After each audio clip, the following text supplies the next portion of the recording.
दोस्तों, ये भारतीय नागरिक सुरक्षा संहिता 2023 है। इसका एक्ट नंबर 46 है। 25 दिसंबर 2023 को राष्ट्रपति ने इसके ऊपर सिग्नेचर कर दिए थे और 1 जुलाई 2024 को ये पूरे इंडिया के अंदर लागू हो जाता है। चैप्टर की अगर हम बात करें तो इसके अंदर करीबन 39 चैप्टर हैं। सेक्शंस की अगर हम बात करें तो इसके अंदर 531 सेक्शंस हैं। 531 इसके अंदर सेक्शन दिए हुए हैं। इसके अंदर अध्याय 1 प्रारंभिक जो प्रिलिमिनरी दिया हुआ है उसको हम पढ़ने वाले हैं। इसका संक्षिप्त नाम क्या है, विस्तार और प्रारंभ, ये कहाँ लागू हो रहा है, कितनी दूर तक इसका विस्तार है, वो सारी चीज़ें हम इसके अंदर पढ़ेंगे। और साथ ही ऑडियो वीडियो इलेक्ट्रॉनिक मीन्स क्या है, बेल क्या है, हाई कोर्ट मीन्स क्या है, कंप्लेंट क्या होती है, इंक्वायरी क्या होती है, बेल क्या है, बेल बॉन्ड क्या है, चार्ज क्या है, ठीक है, प्लेस कब मानेंगे हम किसी चीज़ को, स्थान कब मानेंगे, ठीक है, मजिस्ट्रेट जो चीज़ें होती है, पुलिस स्टेशन क्या है, सब डिवीज़न क्या है, ये सारी चीज़ें, उच्च न्यायालय, जांच, अन्वेषण, ये सारी चीज़ें, अधिसूचना, संज्ञेय, असंज्ञेय, कॉग्निजेबल, नॉट कॉग्निजेबल, ये सारी चीज़ें जो है हम अब पढ़ने वाले हैं। और अगर आप कंपटीशन एग्ज़ाम की तैयारी कर रहे हैं, जुडिशरी की या फिर एडवोकेसी से संबंधित किसी भी कंपटीशन एग्ज़ाम की अगर आप तैयारी कर रहे हैं तो ये भारतीय नागरिक सुरक्षा संहिता का शुद्ध बेयर एक्ट आपके लिए एक रामबाण है। तो चलिए शुरू करते हैं। सबसे पहले देखते हैं संक्षिप्त नाम, विस्तार और प्रारंभ। इस अधिनियम का संक्षिप्त नाम भारतीय नागरिक सुरक्षा संहिता 2023 है। इस संहिता के अध्याय 9, अध्याय 11 और अध्याय 12 से संबंधित उपबंधों से भिन्न उपबंध नागालैंड राज्यों को, जनजातीय क्षेत्रों को लागू नहीं होंगे। यानी 9, 11 और 12 ये जो हैं ये तो लागू होंगे, इसके अलावा जो इनसे संबंधित हैं वो लागू नहीं होंगे, ठीक है। लेकिन जो यहाँ की राज्य सरकार है, अधिसूचना द्वारा ऐसे उपबंधों या उनमें से किसी को यथास्थित संपूर्ण नागालैंड राज्य से ऐसे जनजातीय क्षेत्र या उनके किसी भाग पर ऐसे अनुपूरक, अनुसंगिक या परिणामिक उपरांतों पीएस सहित लागू कर सकेगी। यानी यहाँ की जो राज्य सरकार है वो अधिसूचना, नोटिफिकेशन जारी करती है गजट के द्वारा, जो है वो जो है कुछ क्षेत्रों पर या फिर संपूर्ण नागालैंड राज्य क्षेत्र पर, जनजातीय क्षेत्रों पर वो जो है वो लागू कर सकती है। एक्सप्लेनेशन दिया हुआ है इसके अंदर, क्या दिया है कि इस धारा में जनजातीय क्षेत्र से वे राज्य क्षेत्र अभिप्रेत हैं जो 21 जनवरी 1972 के ठीक पहले संविधान की 6ठी अनुसूची के पैरा 20 में यथा निर्दिष्ट असम के जनजातीय क्षेत्रों में सम्मिलित थे और जो शिलोंग नगरपालिका की स्थानीय सीमाओं के भीतर के क्षेत्रों से भिन्न हैं। जनजातीय क्षेत्र क्या है उनके बारे में बताया गया है। तो संविधान की 6ठी अनुसूची के पैरा 20 में जो दिए हुए हैं वो है। यह ऐसी तारीख से प्रवृत्त होगी जिसे भारत सरकार राजपत्र में अधिसूचना द्वारा नियत करे, ठीक है। तो 1 जुलाई 2024। अब इसके अंदर डेफिनेशंस बहुत सारी दी हुई हैं, डेफिनेशन दी हुई हैं। सर्व दृश्य इलेक्ट्रॉनिक साधन, ठीक है। ये जो ऑडियो वीडियो इलेक्ट्रॉनिक मीन्स की ये जो बात कर रहा है, ये क्या कहता है इसके अंदर कि सर्व दृश्य इलेक्ट्रॉनिक साधन के अंतर्गत वीडियो कॉन्फ्रेंसिंग के प्रयोजनों के लिए पहचान, तलाशी और अभिग्रहण या साक्ष्य की प्रक्रियाओं को अलिखित करना, इलेक्ट्रॉनिक संसूचना का पारेषण और ऐसे अन्य प्रयोजन के लिए किसी संसूचना डिवाइस का प्रयोग और ऐसे अन्य साधन भी हैं जिसे राज्य सरकार नियमों द्वारा उपबंधित करे। यानी वीडियो कॉन्फ्रेंसिंग की बात हो रही है, उसके प्रयोजन के लिए पहचान हो गई, तलाशी हो गई, अभिग्रहण हो गया, साक्ष्य की प्रक्रियाएं होगी, ठीक है। तो ये चीज़ें किसके लिए हैं, वीडियो कॉन्फ्रेंसिंग के प्रयोजन के लिए। तो ये सर्वदर्शी इलेक्ट्रॉनिक साधन है। जमानत क्या है, बेल, ठीक है, इसको बेल मिल गई है, आज इसकी जो है वो बेल ग्रांट हो गई। क्या चीज़ है बेल, बहुत बार ये शब्द जो है सामने आता है। जमानत से किसी अधिकारी या न्यायालय द्वारा अधिरोपित कतिपय शर्तों पर किसी अपराध के कारित किए जाने के अभियुक्त या संदिग्ध व्यक्ति द्वारा किसी बंद पत्र या जमानत पत्र के निष्पादन पर विधि की अभिरक्षा से ऐसे व्यक्ति को छोड़ा जाना अभिप्रेत है। यानी जब बेल मिलती है तो उसके अंदर एक चीज़ आपने देखी होगी, बंद पत्र यानी बॉन्ड और जमानत पत्र, ठीक है। ये दो चीज़ें उससे करवाई जाती है। जमानत पत्र, जमानतदार वहाँ पे रहता है तब आपको छोड़ा जाएगा, ठीक है। और ये जो बंद पत्र है, आपसे बॉन्ड भरवाया जाता है कि आप इस चीज़ को लेकर के बाध्य हैं कि आपको हम जब भी बुलाएंगे तब आप आएंगे, ठीक है। ऐसी कुछ शर्तें रहती हैं न्यायालय द्वारा, ठीक है। अधिकारी वो शर्तें रखता है न्यायालय, तो फिर उसको जो है वो कुछ शर्तों को आधार मानते हुए उसको छोड़ दिया जाता है। और ये किसके लिए होता है? अभियुक्त हो गया, संदिग्ध व्यक्ति हो गया, उसके लिए ये चीज़ होती है। अब ये जमानतीय अपराध क्या है, जिसके अंदर आपको जमानत मिल जाती है, बेलेबल ऑफेंस क्या है? ठीक है, तो इससे अभिप्राय है जो प्रथम अनुसूची में जमानतीय के रूप में दिखाया गया है या तत्सम प्रवृत्त किसी अन्य विधि द्वारा जमानतीय बनाया गया है और जमानतीय अपराध से कोई अन्य अपराध अभिप्रेत है। ठीक है, यानी जिसके अंदर जमानत मिल जाती है, प्रथम अनुसूची के अंदर जो दे रखे हैं, ठीक है, जमानत रूप में जिनको दिखाया गया है प्रथम अनुसूची में। और इसके बाद क्या है? जमानत पत्र, बेल बॉन्ड। ये क्या चीज़ है? जमानत पत्र से प्रतिभूति के साथ छोड़े जाने के लिए कोई बंद पत्र अभिप्रेत है। यानी ये जो जमानत पत्र है, बेल बॉन्ड है, इसके अंदर प्रतिभूति यानी सिक्योरिटी रहती है कुछ ना कुछ, कि आप हमें कुछ सिक्योरिटी दीजिए, ठीक है, तभी हम आपको छोड़ेंगे। प्रतिभूति के साथ छोड़े जाने के लिए कोई वचनबंद अभिप्रेत रहता है। अब इसके अंदर बंद पत्र दिया हुआ है। बंद पत्र से अभिप्राय है बिना छोड़े जाने के लिए कोई व्यक्तिक बंद पत्र या वचनबंद अभिप्रेत है। वचन देना रहता है इसके अंदर, आप खुद को बाउंड कर रहे होते हैं कि भाई मैं जो है, आप जब भी मुझे बुलाएंगे पुलिस स्टेशन के अंदर तो मैं आऊँगा, सिग्नेचर करने आऊँगा या हाजिरी लगाने आऊँगा, जो कुछ भी है, ठीक है, कोई साक्ष्य या एविडेंस के साथ गड़बड़ नहीं करूँगा वगैरह वगैरह, जो गवाह हैं उनके साथ छेड़छाड़ नहीं करूँ, वो जो चीज़ें हैं वो बंद पत्र के अंदर रहती है, शर्तें रहती हैं उसके अंदर। मैं आपको एक इलस्ट्रेशन बताता हूँ, एक एग्जांपल बताता हूँ। जैसे आपके पास एक गाड़ी है, वो आपने किराए पर दे दी किसी को। जिस बंदे को आपने गाड़ी दी है किराए पर, वो क्या करता है, उसके अंदर गौवों को भरता है, ठीक है, गायों को भरता है और उनकी तस्करी करता है, ठीक है। तो पुलिस वाले जो है उसको हाईवे पर पकड़ लेते हैं और उसके ऊपर गौवंश की धारा लगा करके आपकी गाड़ी जो है वो जब्त कर ली जाती है। तो यहाँ पर अब आपको आपकी गाड़ी छुड़ानी है, आपने तो किराए पर दी थी, तो वो लोग जो है वो क्या करते हैं, वो जमानत पत्र हो गया, बंद पत्र हो गया, ये सारी चीज़ें वो करवाते हैं। बंद पत्र यानी वो उसके अंदर लिखवाएंगे कि भाई आप गाड़ी का कलर चेंज नहीं करोगे, इसको मॉडिफाई नहीं करवाओगे, गाड़ी को जब हम कहेंगे तब आप पुलिस स्टेशन के अंदर इसको लेकर के आओगे, ठीक है। तो ये चीज़ें बंद पत्र में रहती है। आरोप क्या है, ठीक है, चार्ज। चार्ज का मतलब होता है कि includes any head of charge when the charge contains more head than one, ठीक है। यानी चार्ज अगर आप देखें तो चार्ज के अंतर्गत जब आरोप में एक से अधिक शीर्ष हों, आरोप का कोई भी शीर्ष है, ये चार्ज है। One head charge and more head charge, charge में क्या होते हैं, इंक्लूड होते हैं। संज्ञेय अपराध क्या है, ठीक है, एक तो कॉग्निजेबल ऑफेंस होता है, एक नॉट कॉग्निजेबल ऑफेंस होता है। ये कॉग्निजेबल ऑफेंस की बात कर रहा है। संज्ञेय यानी मतलब संगीन, संगीन मतलब गंभीर। गंभीर आप अपराध कर देते हो, बलात्कार कर दिया, एसिड फेंक दिया, किसी के ऊपर मार दिया किसी को जान से, ठीक है, तो ये संज्ञेय अपराध है। तो इसके अंदर क्या है, जिसके लिए संज्ञेय मामला से मामला अभिप्रेत है, जिसमें कोई पुलिस अधिकारी प्रथम अनुसूची या तत्सम प्रवृत्त किसी अन्य विधि के अनुसार वारंट के बिना गिरफ्तार कर सकता है। यानी अगर आप गंभीर अपराध कर देते हैं, आपने किसी का कत्ल कर दिया, तो वो वारंट इश्यू नहीं करेगा आपके लिए कोई पुलिस वाला कि इसको जा करके कोई नोटिफिकेशन वगैरह दिया जाए, नहीं, ऐसा नहीं होगा। आपको तुरंत धर लिया जाएगा, पकड़ लिया जाएगा, फिर आपसे पूछताछ वगैरह करेगी और जो डॉक्यूमेंट वाली जो कार्रवाई है वो बाद में होगी। परिवाद क्या है, कंप्लेंट, ठीक है। अब लोग कंप्लेंट के अंदर, एफआईआर के अंदर कंफ्यूज होते हैं, एनसीआर क्या चीज़ है।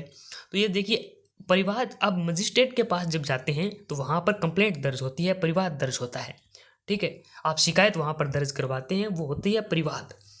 तो मजिस्ट्रेट की यहाँ आप एफआईआर भी करवा सकते हैं। कॉग्निजेबल और नॉट कॉग्निजेबल दोनों तरह के ऑफेंस अगर आपके साथ हुए हैं तो आप कोई भी जो है यहाँ पर आप अपनी कंप्लेंट दर्ज करवा सकते हैं। लेकिन पुलिस स्टेशन के अंदर सिर्फ आप फर्स्ट इन्फॉर्मेशन रिपोर्ट एफआईआर ही करवा सकते हैं। जैसे कई बार पुलिस स्टेशन के अंदर जाते हैं तो वहाँ पर एनसीआर वगैरह जो है, कंप्लेंट वगैरह नहीं लिखते हैं। पुलिस वाले समझाते भी हैं बाकायदा कि भाई हमारे पास जो है पावर नहीं है इस चीज़ को लेकर के, आप मजिस्ट्रेट के पास जाइए। और लोग जो है वो उनको समझ में नहीं आती ये बात, और वो कहते हैं कि भाई पुलिस वाले जो है वो मिले हुए हैं या फिर जो भी आरोप लगा देते हैं उनके ऊपर। इसके अंदर जो है एक स्पष्टीकरण दिया हुआ है। ऐसे किसी मामले में जो अन्वेषण के पश्चात किसी असंज्ञेय अपराध का किया जाना प्रकट करता है, पुलिस अधिकारी द्वारा की गई रिपोर्ट परिवाद समझी जाएगी और वह पुलिस अधिकारी जिसके द्वारा ऐसी रिपोर्ट की गई है परिवादी समझा जाएगा, ठीक है। ये इसके अंदर एक स्पष्टीकरण दिया हुआ है। एक एक्सप्लेनेशन दिया हुआ है। परिवाद क्या है? इसके अंदर ये कह रहा है कि परिवाद से इस संहिता के अधीन मजिस्ट्रेट द्वारा कार्यवाही किए जाने की दृष्टि से मौखिक या लिखित रूप में उससे किया गया यह अभिकथन अभिप्रेत है कि किसी व्यक्ति ने चाहे वह ज्ञात हो या अज्ञात अपराध किया है, किंतु इसमें पुलिस रिपोर्ट सम्मिलित नहीं है। परिवाद के अंदर पुलिस रिपोर्ट नहीं होती है। अपराध किसने किया है, ज्ञात है या अज्ञात है, वो चीज़ नहीं होती। ठीक है, मतलब कोई ज़रूरी नहीं है कि किसने अपराध किया ये पता हो, बस अपराध हुआ है ये चीज़ बस आपको पता होनी चाहिए। ठीक है, वो मौखिक या लिखित रूप के अंदर मजिस्ट्रेट के यहाँ दर्ज हो जाती है। ठीक है, अब क्या है इलेक्ट्रॉनिक संसूचना, यानी ये एक तरीके से इलेक्ट्रॉनिक कम्युनिकेशन जो है उसकी बात कर रहा है। इससे क्या अभिप्राय है?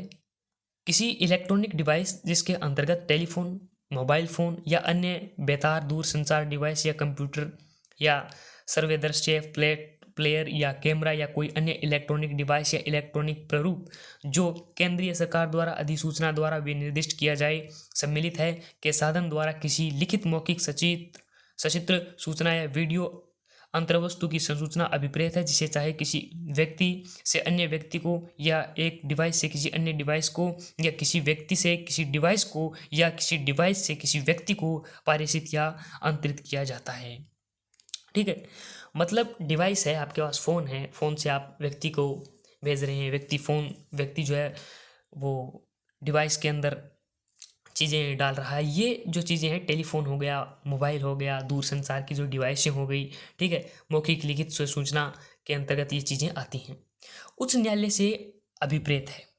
क्या अभिप्रेत है उच्च न्यायालय से? हाई कोर्ट मीन्स क्या है? किसी राज्य के संबंध में उस राज्य का उच्च न्यायालय, ठीक है, वो हाई कोर्ट है। किसी ऐसे संघ राज्य क्षेत्र के संबंध में जिस पर किसी राज्य के उच्च न्यायालय की अधिकारिता का विस्तार विधि द्वारा किया गया है, वह उच्च न्यायालय है।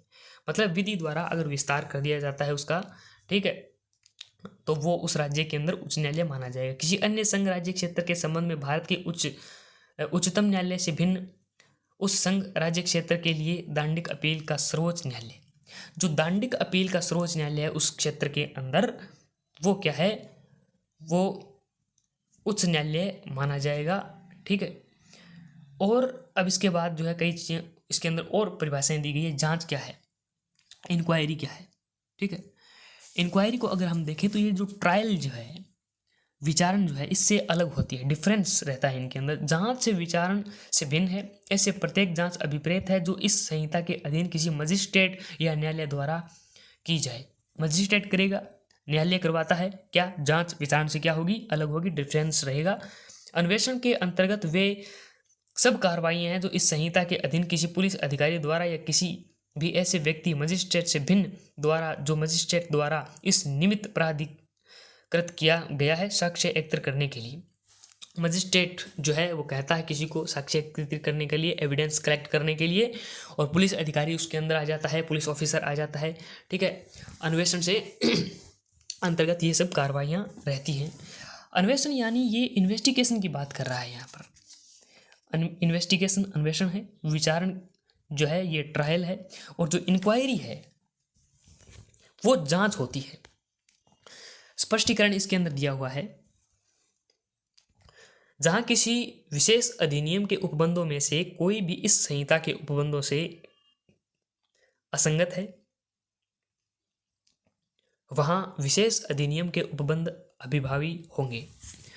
ठीक है, तो ये जो बात कर रहा है, अधिनियम के उपबंध अभिभावी होंगे, संहिता के उपबंधों से असंगत है।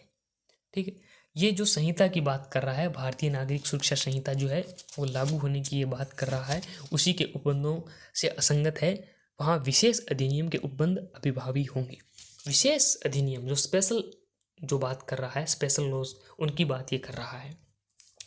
न्यायिक कार्रवाई, न्यायिक कार्रवाई क्या है? जुडिशियल प्रोसीडिंग जिसको हम बोलते हैं, के अंतर्गत कोई ऐसी कार्रवाई आती है जिसके अनुक्रम में साक्ष्य विधित रूप से शपथ पर लिया जाता है या लिया जा सके। यानी ओथ जो होती है, शपथ जो होती है, उसके अनुसार includes any proceeding in the course of which evidence is or may be legally taken on oath. मतलब ओथ जो है, शपथ के द्वारा जो है चीज़ें वहाँ पर ली जाती हैं। वो क्या है, न्यायिक कार्रवाई। किसी न्यायालय या मजिस्ट्रेट के संबंध में स्थानीय अधिकारिता से वह स्थानीय क्षेत्र अभिप्रेत है जिसके भीतर ऐसा न्यायालय या मजिस्ट्रेट इस संहिता के अधीन अपनी सभी या किन्हीं शक्तियों का प्रयोग कर सके, और ऐसे स्थानीय क्षेत्र में संपूर्ण राज्य या राज्य का कोई भाग समाविष्ट हो सकेगा जो राज्य सरकार अधिसूचना द्वारा विनिर्दिष्ट है। मतलब राज्य सरकार द्वारा क्या है, अधिसूचना द्वारा विनिर्दिष्ट है, बताया गया है। ठीक है, मजिस्ट्रेट के संबंध में स्थानीय ये अधिकारिता बताई गई है कि वो क्या है, उसकी स्थानीय अधिकारिता स्थानीय क्षेत्र से अभिप्रेत है जिसके भीतर न्यायालय या मजिस्ट्रेट इस संहिता के अधीन अपनी सभी या किन्हीं शक्तियों का प्रयोग कर सकेगा। जिस स्थान में, जो स्थान है उसका, वहीं वो जो है स्थानीय अधिकारिता है उसकी, वहाँ पर वो उसको दी हुई जो शक्तियाँ हैं राज्य सरकार अधिसूचना द्वारा विनिर्दिष्ट की हुई हैं उनका वो प्रयोग कर सकेगा। अब यहाँ पे एक चीज़ दी गई हुई है जो असंज्ञेय अपराध है। ठीक है, एक तो होता है संज्ञेय, कॉग्निजेबल ऑफेंस हो गया, एक असंज्ञेय नॉट कॉग्निजेबल ऑफेंस जिसको हम बोलते हैं। ठीक है, इसमें क्या रहता है, ऐसा अपराध अभिप्रेत है जिसके लिए और असंज्ञेय मामला से ऐसा मामला अभिप्रेत है जिसमें किसी पुलिस अधिकारी को वारंट के बिना गिरफ्तारी करने का अपराधिकार नहीं है। मतलब इसके अंदर जो है संगीन मामला जो होता है उसके अंदर वारंट नहीं देता है पुलिस वाला, कत्ल कर दिया आपको, वो पकड़ेगा, कार्रवाई बाद में इसके अंदर जो डॉक्यूमेंट वगैरह की जो चीज़ें हैं वो बाद में रहेंगी। ये जो असंज्ञेय अपराध है इसके अंदर वारंट मिलता है आपको, पहले गिरफ्तारी से पहले बाकायदा आपको वारंट देती है पुलिस। ठीक है, उसके बाद जो है आपको गिरफ्तार करेगी अगर आप जो है उनकी नहीं मानते हैं, नहीं सुनते हैं, नहीं आते हैं पुलिस स्टेशन के अंदर। अधिसूचना से राजपत्र में प्रकाशित कोई अधिसूचना अभिप्रेत है। ठीक है, ये अधिसूचना हो गई आपकी, और इसके साथ क्या दिए हुए हैं चीज़ें, इसके साथ जो है अपराध दिया हुआ है। अपराध मतलब क्या है, अपराध ऑफेंस जिसको हम बोल रहे हैं, अपराध से कोई ऐसा कार्य लोप अभिप्रेत है जो तत्सम प्रवृत्त किसी विधि द्वारा दंडनीय बनाया गया है, और इसके अंतर्गत कोई ऐसा कार्य भी है जिसके संबंध में पशु अतिचार अधिनियम 1871 की धारा 20 के अधीन कोई परिवाद किया जा सके। मतलब इसके अंदर पशु अतिचार अधिनियम वो भी सम्मिलित है, अगर उसको लेकर के भी अगर आप अपराध करते हैं तो परिवाद जो है कंप्लेंट दायर की जा सकती है। पुलिस थाने का भार साधक अधिकारी के अंतर्गत, जब पुलिस थाने का भार साधक अधिकारी थाने से अनुपस्थित है या बीमारी या अन्य कारण से अपने कर्तव्यों का पालन करने में असमर्थ है, तब थाने में उपस्थित ऐसा पुलिस अधिकारी है जो ऐसे अधिकारी से पंक्ति में ठीक नीचे है और कांस्टेबल की पंक्ति से ऊपर है, या जब राज्य सरकार ऐसा निर्देश दे तब इस प्रकार उपस्थित कोई अन्य पुलिस अधिकारी, यानी कांस्टेबल जो है उनकी पंक्तियों से तो ऊपर है, और जो है पुलिस वहाँ पर जो अधिकारी मेन अधिकारी है जो बीमार हो गया है उससे वो नीचे है। ठीक है, और उसी पंक्ति के अंदर है, या फिर ये जो राज्य सरकार है उसके निर्देश दे सकती है वो अलग तरीके से। तो वो कौन होता है, पुलिस थाने का भार साधक अधिकारी होता है, वो भार संभाल रहा है। उसके ऊपर भार क्यों है, क्योंकि जो मेन अधिकारी थे वो तो है नहीं, वो बीमार हो गए या कारणवश नहीं आ पाए, तो उनको जो है वो संभालना पड़ रहा है। स्थान क्या है, प्लेस क्या है, स्थान के अंतर्गत गृह, भवन, तंबू या और जलयान भी हैं। ठीक है, मतलब घर हो गया आपका, भवन, तंबू, यान और जलयान भी इसके अंदर प्लेस के अंदर सम्मिलित हैं।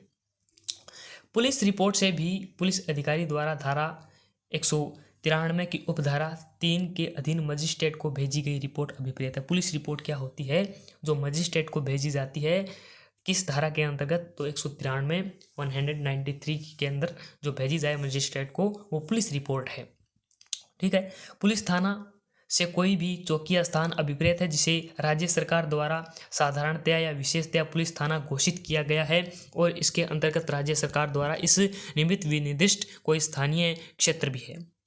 ठीक है, तो सीधी सिंपल सी बात यही है कि पुलिस थाना वही है जो राज्य सरकार द्वारा निमित्त हो, निर्दिष्ट हो। ठीक है, लोक अभियोजक जिसे हम कहते हैं, ठीक है, सब डिवीज़न भी पब्लिक प्रोसिक्यूटर जिसको हम बोलते हैं, लोक अभियोजक जिसको बोलते हैं। ठीक है, ये क्या है, धारा 18 के अधीन नियुक्त कोई व्यक्ति अभिप्रेत है और इसके अंतर्गत लोक अभियोजक के निर्देशों के अधीन कार्य करने वाला कोई व्यक्ति भी है। ठीक है, तो लोक अभियोजन के निर्देशों के अधीन कार्य करने वाला व्यक्ति इसके अंदर दिया गया है। धारा 18 की ये बात कर रहा है लोक अभियोजन, जिसे हम बोल रहे हैं पब्लिक प्रोसिक्यूटर, जिसे हम बोल रहे हैं। यानी एक तरीके से देखा जाए तो means any person appointed under section 18 and includes any person acting under the direction of a public prosecutor. ठीक है, एक्टिंग समझ रहे हैं आप, मतलब एक्टिंग जैसे प्रेसिडेंट होते हैं, एक्टिंग प्रेसिडेंट, ठीक है, बार के अंदर, वैसे ही ये एक तरीके से थोड़ा काम करता है। उपखंड क्या है, जिसको हम सब डिवीज़न बोलते हैं, means A sub division of district, जिसे हम कह रहे हैं। जिले का कोई उपखंड अभिप्रेत है, इसके अंदर जिले का कोई भी उपखंड रहता है, ठीक है, वो इसके अंदर आता है। जैसे कई बार आपने देखा होगा कि डिवीज़न के अंदर चीज़ें बंटी रहती है, सर्कल के अंदर चीज़ें बंटी रहती है, तो उसी तरीके से ये जिले के अंदर उपखंड रहता है। ठीक है, समन केस क्या है? समन से ऐसा मामला अभिप्रेत है जो किसी अपराध से संबंधित है और जो वारंट मामला नहीं है। अब असंज्ञेय अपराध है, गंभीर अपराध नहीं है, तो उसके अंदर पुलिस वारंट भेजती है आपको, ठीक है, लेकिन ये क्या है, ये वारंट मामला नहीं है, ये वारंट इसके अंदर नहीं दिया जाता है पुलिस के द्वारा। पीड़ित क्या है? विक्टिम क्या है? विक्टिम से ऐसा व्यक्ति अभिप्रेत है जिसे अभियुक्त के कार्य या लोभ के कारण कोई हानि या क्षति कारित हुई है और इसके अंतर्गत ऐसे पीड़ित या संरक्षक या विधिक वारिस भी है, यानी अभियुक्त है कोई, ठीक है, तो वो क्या करता है, हानि पहुंचा देता है, हार्म कर देता है, ठीक है, वो उसका इंजरी इंक्लूड होती है, उसके अंदर इंजरी या कोई उसको क्षति पहुंचा देता है, वो क्या है, पीड़ित है। ये किसके द्वारा होगी? ये अभियुक्त ऐसा उसके साथ करता है। वारंट मामला क्या है? ठीक है, वारंट केस क्या है? वारंट से ऐसा मामला अभिप्रेत है जो मृत्यु, आजीवन कारावास या 2 वर्ष से अधिक की अवधि के कारावास से दंडनीय किसी अपराध से संबंधित है। यानी मृत्यु, आजीवन कारावास या 2 वर्ष से अधिक की अवधि के कारावास से दंडनीय किसी अपराध से संबंधित है, वो कौन सा मामला है? तो वो वारंट मामला है। अब इसके अंदर ये जो लास्ट चीज़ है दी गई है, उन शब्दों और पदों के जो इसमें प्रयुक्त हैं और परिभाषित नहीं हैं, किंतु सूचना प्रौद्योगिकी अधिनियम IT जो इंफॉर्मेशन टेक्नोलॉजी है और भारतीय न्याय संहिता 2023 में परिभाषित हैं, वही अर्थ होंगे जो उनके उस अधिनियम और संहिता में हैं। यानी इक्वल रहेगा सब कुछ, ऐसा नहीं कि अलग अलग आप अर्थ ले लेंगे। तो ये था भारतीय नागरिक सुरक्षा संहिता, इसका सेक्शन 3 जो है वो अगली वीडियो के अंदर आपको देखने को मिलेगा।